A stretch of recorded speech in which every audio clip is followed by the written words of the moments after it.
a lot of buzz on social media. Hey, Nat. That's right, out here with the gang, and we're going to introduce you to some things that people are talking about online today.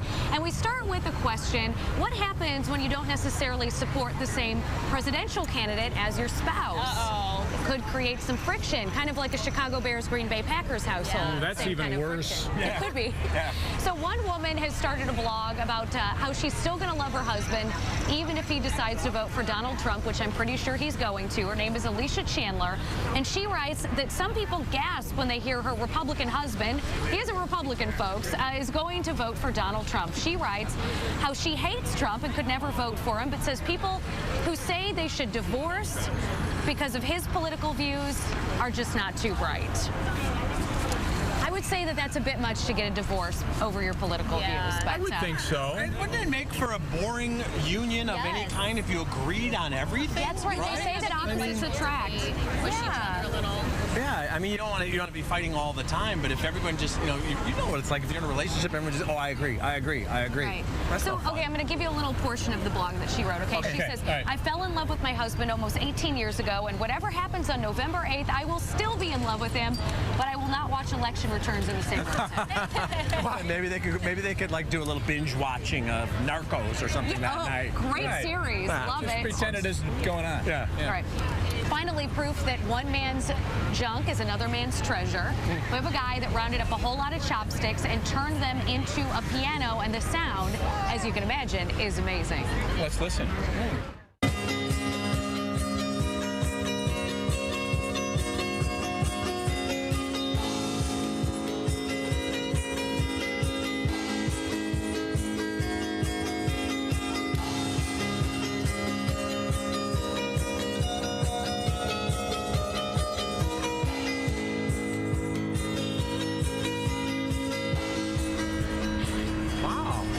Just dub this in later, the sound. I know, that's what I was wondering. How do we really know it's coming from those chopsticks? The king of cynics. That's why I admired that remark so much. Yes. Well, I would just say that all men think their junk is absolute treasure. I mean, in the garage. In the garage. I knew what you meant. I knew what you meant. Only some of us went there. Yeah. What do we have coming up Beautiful. here? Well, we're going to talk more about why we're here on the Fox 32 Plaza with our friends from Paws. We're going to take a look at some of the things you have to do if you want to adopt a dog, and what you need to know if you're going to go to Paws and take care of that. And then we've also got a trainer who's going to talk to us, because, you know, dogs just don't come with, you know, the commands of sit, stay, go to the bathroom outside. Right. I didn't even come with those commands. No, you didn't. You didn't. That's right, Rich. Your mom worked very hard. She did. And she did a Hi, wonderful Mom. job. And so we've got a trainer who's going to talk about. Wow, I didn't even practice that. I know. Birthday game time. Jenny. You ready? Jenny, you ready to go here, baby? Tranced in the music. I don't even know what time it is. You guys know. You probably have a watch on. Come on in, Kat. Can I play too? Yes. Yeah, you can play. Aw, little mopester. Do you know whose birthday it is today? Melissa McCarthy. Oh, yeah. You guys remember her? She was in Mike and Molly. She is so funny, beautiful woman. She got an Academy Award nomination for Bridesmaids. Hilarious movie. That was, I forget, that was so many years ago.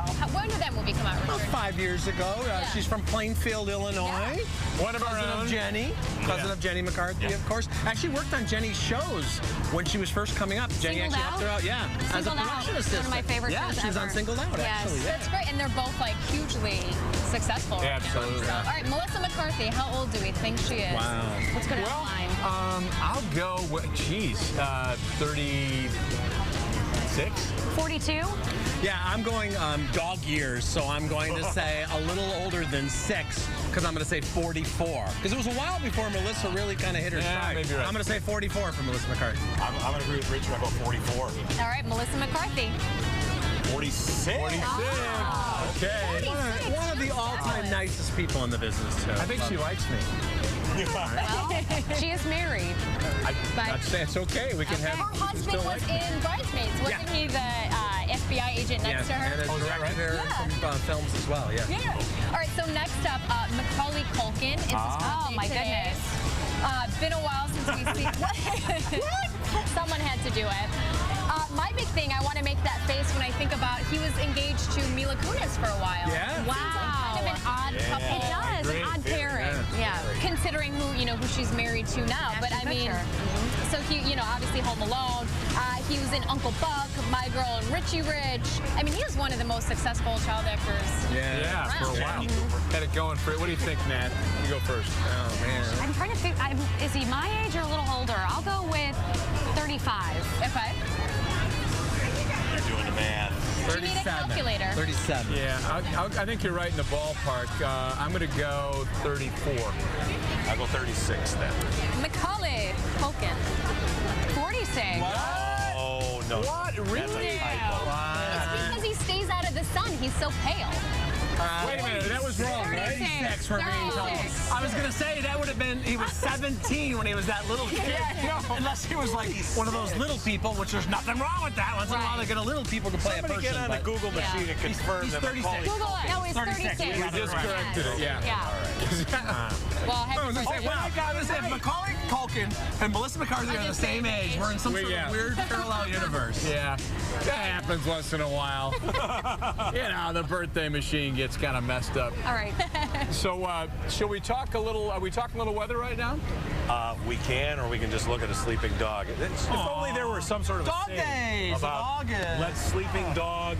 What's the? I don't know. Oh, yeah, that's what it is. Would not let sleeping dogs get birth. And that is, of course, our movie-themed dog, Cool Hand Luke. Let's look at the 7-day forecast, Mike. There it is, and it features a couple scattered thunderstorms, especially tomorrow morning. Bears game tomorrow. I think most of that. Okay with that, Yes, weather-wise? absolutely. Yeah, okay. If you're at Wrigley Field around 1 or 2 a.m., different story. Okay. But during the actual concert and the immediate post-concert festivities, you will be A fine. lot of people still may be hovering at Wrigley. I think you're right. Even if you're Uptown Girls and you're going to the concert, you're okay? Anyway, Unless you're packing up the stage and sending it off to Indianapolis, then you got a problem at 2 a.m. All right, let's check in with Jake right now. Who we're talking Dogapalooza. What's going on? That's right, guys. I love the. You ain't nothing but a hound. we've been having so much fun this morning with our Adopt-a-thon. The folks at Paws have brought wonderful animals out here to the Fox 32 Plaza. And you know that there are dozens more waiting at the Paws shelters Tons of beyond the few that we have here. Yeah. Okay, so here's the deal. Not everyone knows what to do when you bring your dog. It's like bringing home a little baby. You're like, It is. now what? Because they can just crawl around and like urinate everywhere or rip things up. They do. I mean, so we're here with Joan Harris, who is the director of canine and training and canine behavior at Paws. So she's kind of the key to success of owning a dog. Tell us, you adopt a dog like this, you bring it home, you can't expect it to immediately integrate with your family. What's kind of the first thing you want to do with that new animal? Well, it's really what people expect a lot of times, to bring home a dog that just fits right in, but it can be a very overwhelming experience for them coming into the home. Most of them grew up in a shelter or were given up and didn't have, any foundation training. So coming into the home, they really don't know the rules. So you have to start out from square one, just like any new puppy, and assume they're not housebroken. Right. They don't know what to do. They're a little scared. They don't immediately bond with everyone. So you have to take your time with them. I usually recommend people do some work before they bring the dog home, set up a safe space or quiet space for them to go into to help with housebreaking, house Such as a training. crate? A crate works real well, or baby gates in a gated area. When you bring them in, everyone wants to know them and all that stuff, but it's really important to introduce them slowly. It can overwhelm them if they have bad experiences. Watch their body language. If they're really stressed, you have to back it down a little bit. Use high-value treats. Food is a good icebreaker. Get them to know the family humans first. too. Yeah, a lot of people will invite all their neighbors, friends over, and that's kind of a mistake sometimes. So I know one of the first dogs I had, he was off the street, and sometimes even the dogs at the shelters, most of the time you don't know their backgrounds or their backstory. So my dog was really skittish, afraid of sharp movements, and you kind of learn these things along the way. So you want to, as you said, do that slow introduction. Absolutely, and taking it slow is number one. Getting them to know the family, number two. Another thing I usually tell people is to set up the rules and know what they are, because For the whole family. for the whole family. Make sure the kids are up on it. Well, because one Absolutely. person will say you're allowed on the bed, the other one will say no. It's not consistent. Then the dog gets very confused, and it makes it harder. And you know, a lot of people will say, well, he's from a shelter, I have to make everything perfect. Yeah. But, you know, it's harder to take things away than it is to, you know. Isn't obedience training at least as much for teaching the owner as it is the pet? Clearly. I think that what obedience does is just open up communication. It allows you to have a language that you can share with your dog, show them what to expect. Some dogs, when they first come in, are not quite ready for obedience, though they don't have that bond yet. So each dog's a little different. Sometimes I'll recommend they go directly to obedience class because they're wild, crazy, full of energy, very confident.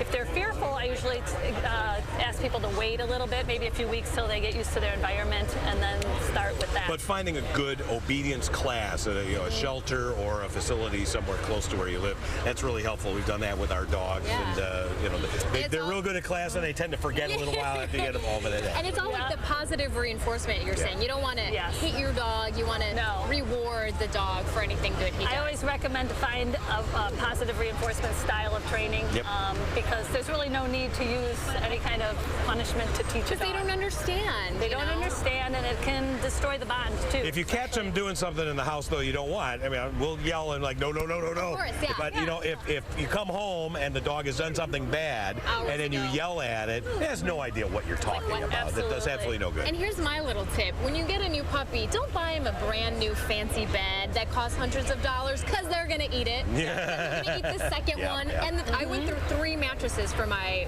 shelter dog. Oh, boy. They will do that. Learned my lesson. They will probably destroy your home, too, if you don't insane them. So you gotta make Joan Harris, great tips there. Paws's obedience and training director. We thank you for coming out here this morning. We will be back with more of Good Day Chicago as we wrap things up on the plaza. Don't go away. See you in a bit.